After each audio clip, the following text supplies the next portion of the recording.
కర్ణాటక రాష్ట్రంలోని బీదర్ నగరంలో గల ఝరణి నారసింహస్వామి దేవాలయం గురించిన విశేషాలను ఈ వీడియోలో తెలుసుకుందాం.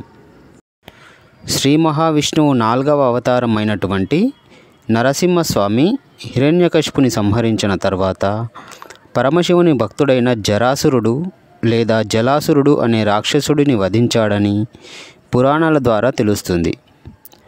జరాసురుడు మరణించే ముందు తాను నివసించే గుహలోనే ఉండి ఇక్కడికి వచ్చే భక్తులకు దర్శనం ఇవ్వమని నరసింహస్వామిని వేడుకున్నాడట. అతడి చివరి కోరికను మన్నించిన నరసింహస్వామి ఈ గుహలోనే స్వయంభూగా వెలిశాడని చెబుతారు. చనిపోయిన తర్వాత ఆ రాక్షసుడు నీరుగా మారి స్వామి పాదాల నుండి ప్రవహించడం ప్రారంభించాడు. అప్పటి నుండి ఈ గుహలో నీటి ప్రవాహం కొనసాగుతుందని చెప్పుకుంటారు.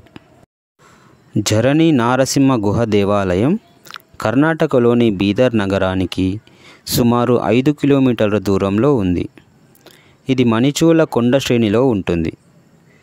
భక్తులు స్వామివారిని దర్శించుకోవాలంటే 4 నుండి 5 అడుగుల ఎత్తున ప్రవహించే నీటిలో సుమారు 300 మీటర్ల దూరం గుహలోనే నడవాలి. గుహ చివరన గర్భాలయంలో నారసింహస్వామిని మరియు రాక్షసుడు అయినటువంటి జరాసురుడు పూజించిన శివలింగాన్ని దర్శించుకోవచ్చు.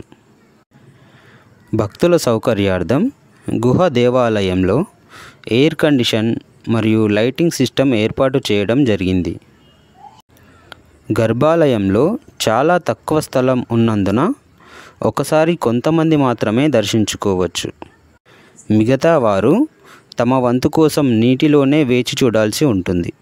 ఈ గుహలో నీరు నిరంతరం ప్రవహిస్తూ ఉంటుంది. భక్తులు దానిలో నడవడం వల్ల నీరు స్పష్టంగా ఉండదు.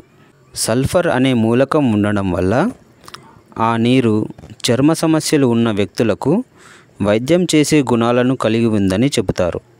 దర్శనానికి వచ్చే భక్తులు గోవింద నామస్మరణతో వెళ్ళి స్వామివారిని దర్శించుకుంటారు.